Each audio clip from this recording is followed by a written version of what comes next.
Bismillahirrahmanirrahim. Assalamualaikum warahmatullahi wabarakatuh. Apa kabar semua anak-anak? Semoga hari ini kalian tetap semangat, kalian tetap belajar walaupun kita masih belajar secara online karena kondisi pandemik saat ini. Hari ini kita melanjutkan bahasan tema 6, panas dan perpindahannya, yaitu sekarang masuk ke tahap ST2, yaitu perpindahan kalor di sekitar kita. PB-nya adalah PB1 dan 2. Kita mulai ya. Mari sama-sama, ayo siapkan dulu buku kalian, siapkan dulu catatan kalian, ya, agar supaya lebih mudah belajarnya. Baik nak, kita mulai. Kita mulai adalah muatan IPA. Muatan IPA kali ini kita perhatikan Siti dan Ibu sedang memasak sayur di dapur. Kita perhatikan bagaimana Ibu dan Siti menyiapkannya. Ada yang tahu mengapa api kompor dapat memanaskan air dalam panci sehingga sayuran ada yang di dalamnya menjadi matang? Ada yang tahu? Oke, iya nak, kita akan bahas itu ya nak. Perhatikan ini api kompor adalah sumber energinya, ya sumber energi panas yang bisa mematangkan sayurannya. Sekarang kita bahas hal itu. Kita ketahui ketika kita memasak sayur, ya seperti gambar ini, kita memasak sayur, maka yang terjadi adalah panas dari api atau kalor dari api di kompor itu berpindah ke dalam panci. Jadi panas api ini kalau ini pindah ke dalam panci. Kemudian ya panci ini ya panas sehingga ya panci ini memanaskan air yang ada di dalamnya. Ya, jadi panas dari panci kemudian ke air. Setelah itu, ya prosesnya adalah air menjadi panas dan sayuran yang ada di dalamnya menjadi matang. Jadi berulang, panas ya kalor dari api kompor berpindah ke dalam panci dari panas tadi dari panci ke dalam air dan air menjadi panas. Dan sayur pun yang kita masak menjadi matang. Bisa seperti itu. Ya, itulah ya yang akan kita pelajari pada pembelajaran kali ini. Anak-anak sekalian, ingat ya nak, panas itu dapat berpindah. Tadi kita perhatikan dari panasnya api kompor ya atau kalor api kompor pindah ke panci. Ya, perlu diketahui pula bahwa panas berpindah ya dari benda yang suhunya tinggi ke benda yang bersuhu lebih rendah. Tadi kalau panci sudah mulai tinggi suhunya, maka panci itu bisa berpindah panasnya itu ke dalam air yang masih suhunya rendah. Sehingga tadi ya seperti itu. Oke, sekarang coba kita perhatikan tata surya kita ya, yaitu matahari dengan planet-planet yang ada di dalamnya. Oke, kita juga lihat ya bahwa jarak antara matahari dengan bumi kita itu amat sangat jauh ya. Jadi letak matahari itu dari planet jauh sekali, lebih kurang 152 juta, 100.000 kilometer. Ya, jadi jauh sekali. Tapi kok kita merasa di bumi kita atau di planet kita ini mataharinya berasa. Ingat nak, panas dari matahari dapat berpindah atau merambat ke planet kita sehingga kita dapat merasakan hangatnya matahari ya. Jadi panasnya matahari yang jaraknya jauh dari kita, dari planet bumi itu berpindah atau merambat ya, radiasi. Nanti kita bahas itu di pelajaran selanjutnya. Oke, Kita bisa bayangkan kalau tidak ada, kalau masa panas tidak bisa merambat atau berpindah, kita tidak bisa merasakan hangatnya sinar matahari. Oke ya, Nak ya. Nah, sekarang kita perhatikan sayang tentang caranya. Cara perpindahan panas atau kalor. Ya, bagaimana sih caranya? Ada 3 caranya. Yang pertama kita pelajari adalah yaitu secara konduksi.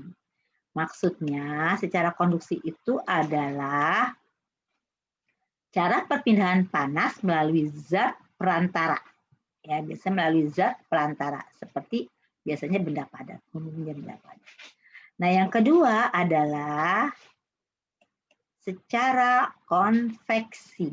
Ya, secara konveksi itu maksudnya adalah perpindahan panas yang disertai dengan perpindahan bagian zat perantaraannya. Itu ya. Kemudian yang ketiga adalah radiasi. Oh, ya, radiasi atau disebut dengan caranya perpindahan panas dengan pancaran yang tidak membutuhkan zat perantara. Oke ya, Nak ya. Jadi guru ulang cara perpindahan panas atau kalor itu ada 3, konduksi, konveksi, dan radiasi. Oke, untuk saat ini kita akan belajar 2 dulu ya, konduksi dan konveksi. Oke. Kita lihat, kita perhatikan ya perpindahan kalor secara konduksi. Bagaimana? Ya. Oke, perpindahan kalor secara konduksi itu secara hantaran, yaitu perpindahan kalor tanpa memindahkan zat perantaranya. Jadi hanya hantaran saja sifatnya, ya. Kalau kita umpamakan adalah seperti ini. Kalau kita lihat ini namanya estafet buku ya, memindahkan buku. Kita lihat dari siapa nih namanya si Udin ya, dia dipindahkan buku ini secara estafet diterima oleh Edo. Kemudian buku ini pindah lagi diterima oleh Ben. Kita lihat, jadi Udin mengestafetkan bukunya, bukunya pindah ke Edo juga mengestafetkan bukunya pindah ke Ben. Tapi karena dia estafet, orangnya tidak pindah. Yang pindah hanya bukunya saja. Ya, yang pindah hanya bukunya saja. Jadi konduksi itu seperti itu umpamanya. Ya, umpamanya buku ini adalah panas dan orang ini adalah perantaranya, maka yang pindahnya adalah panasnya saja. Orangnya ya perantaranya tidak pindah. Oke.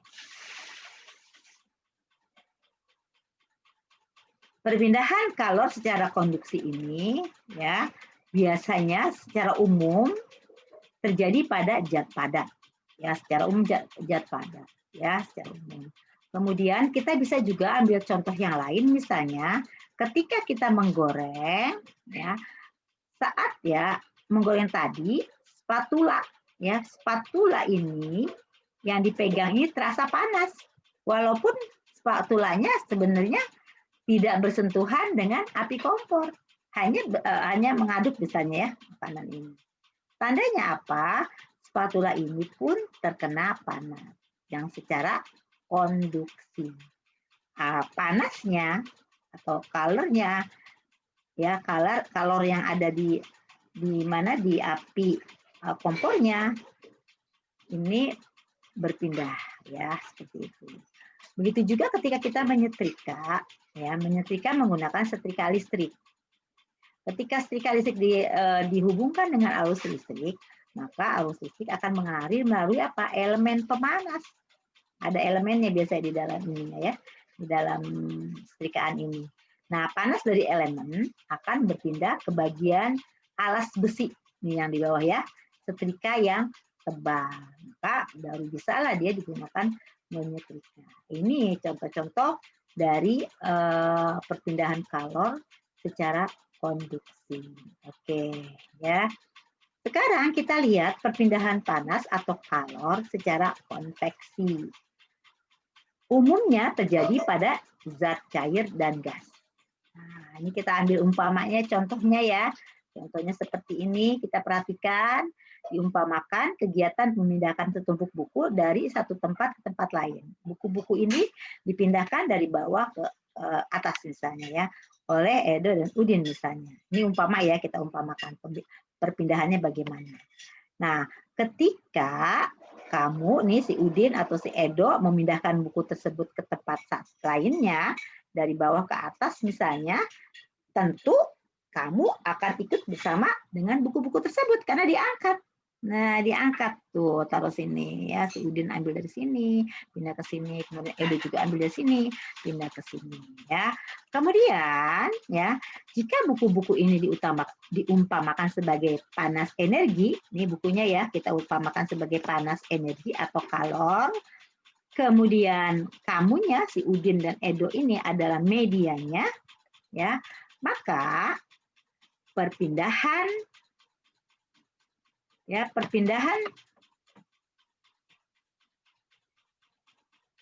kalor dengan cara konveksi akan menyatakan perantaranya. Jadi ikut jalan ya, ikut jalan seperti itu. Oke, kita lihat apa saja contoh dari perpindahan panas secara konveksi. Misalnya masak air ya. Ya, ketika kita memasak air, panas yang ada, kemudian air ini ada memanaskan air dan airnya ini ya, airnya yang di dalam ini kan terdiri dari molekul-molekul kecil. Pertama yang terkena panas biasanya air yang bagian bawah.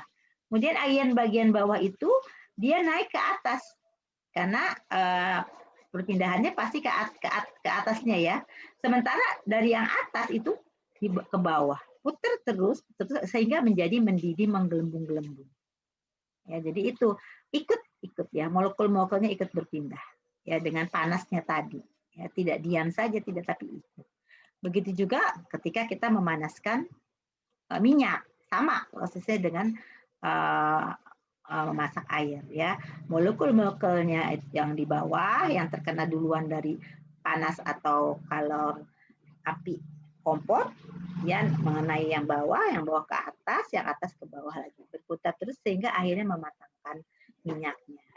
Ada juga peristiwa alam yang bisa kita lihat dengan proses perpindahan panas secara konveksi, yaitu proses angin darat ya atau peristiwa angin darat dan peristiwa angin laut ya. Nah, ini kita akan coba lihat. Kita perhatikan ya Nak ya. Ini adalah angin darat ya, angin darat. Angin darat itu terjadi pada malam hari. Kenapa pada malam hari? Kita perhatikan ya. Angin darat terjadi karena udara di darat pada malam hari lebih dingin daripada di laut. Lebih dingin daripada di laut. Jadi udara di darat itu lebih dingin dari di laut. Udara di sini lebih dingin daripada udara di lautan. Kemudian sehingga udara yang berada di atas laut akan naik. Ya, karena dia lebih panas lautnya ya kan otomatis dia naik ke atas gitu. Dari darat ya naik ke akan naik dan udara dari darat akan menggantikan posisinya berputar tuh. Seperti itu. Nah, ini disebut dengan angin darat. Kemudian kita pahami juga ketika proses atau ketika peristiwa angin darat, nelayan pergi ke laut. Jadi biasanya malam ya, nelayan itu pergi ke lautnya malam. Kemudian kita lihat contoh yang lainnya ada peristiwa angin laut. Kebalikan dari peristiwa angin laut, ini terjadinya di siang hari. Ya, angin laut itu terjadinya di siang hari. Kenapa demikian? Pada siang hari daratan lebih panas. Nih, daratan lebih panas ya suhunya ya dibandingkan di laut. Jadi dia lebih panas dibandingkan di laut. Kemudian udara di darat akan naik. Akan naik ke atas ya, akan naik dan udara dari laut mengalir. Ya udaranya tuh, anginnya ya udaranya. Terus berputar seperti itu ya, menggantikan udara yang naik tadi. Nah, untuk peristiwa angin laut ini, nelayan kembali ke darat pada pagi atau siang hari ketika terjadi angin laut. Oke, baik ya nak ya. Sekarang kita masuk ke pembelajaran adalah SBDP. Pada pembelajaran SBDP kali ini kita akan belajar tentang ya pola lantai dalam seni tari. Pola lantai merupakan garis yang dilalui penari pada saat melakukan gerakan tari. Pola lantai sangat penting agar penari mengetahui arah perpindahan gerak supaya tidak saling bertabrakan ya atau tidak bersenggolan. Kita pahami pola lantai ini dilakukan baik oleh penari tunggal, penari berpasangan atau penari kelompok. Semua menggunakan pola lantai. Nah, dalam tarian terdapat dua pola garis dasar pada lantai, yaitu garis lurus dan lengkung. Ya, keduanya yaitu garis lurus dan lengkung. Jadi ini apa dasarnya nih? Pola dasarnya ada yang garis horizontal, garis diagonal, garis vertikal, ya, atau melengkung, ya. Jadi ada garis melengkung. Atau misalnya ada variatif lain dari pola itu, misalnya berbentuk seperti ini, ya. Ini menggunakan garis-garis semua, ya. Baik dia berbentuk segitiga mungkin, segi empat, ya, modelnya berempat, segi empat. Atau bisa jadi zigzag seperti ini. Nah, ini menggunakan model pola garis lurus. Dan kalau lengkung itu bisa melengkung ke belakang, melengkung ke depan, ya setengah lingkaran gitu, atau satu lingkaran penuh, atau bisa juga membentuk formasi pola lantai 8. Ya, jadi setengah lingkaran seperti itu tambahannya ya. Oke, paham ya? Jadi dari pola lantai dari seni tari ini adalah dua yang dikenal menggunakannya, yaitu garis dasarnya, yaitu garis lurus dan garis lengkung. Kita ambil contoh, salah satunya adalah pada tari Jaran Kepang dari Yogyakarta. Pada tari Jaran Kepang, ya kita lihat ini ada contohnya tariannya. Pada tarian ini menggunakan pola lantai gabungan. Memang jarang sekali satu tarian itu hanya menggunakan satu pola lantainya. Biasanya beberapa digabungkan. Nah, pada tari Jaran Kepang ini menggunakan pola lantainya, ya ada beberapa. Di antaranya pola melingkar. Pertama-tama mereka melingkar, ya. Kemudian mereka juga menggunakan pola lurus ke depan, garis nih ya, garis lurus ke depan. Kemudian mereka juga menggunakan garis horizontal, ya, garis horizontal, dan itulah yang kita pelajari hari ini, di mana kita belajar tentang IPA dan SBDP, muatan IPA dan muatan SBDP. Mudah-mudahan kalian memahaminya dan kalian belajar kembali ya hal itu. Baik, dari Bu Guru itu saja. Assalamualaikum warahmatullahi wabarakatuh. Terima kasih.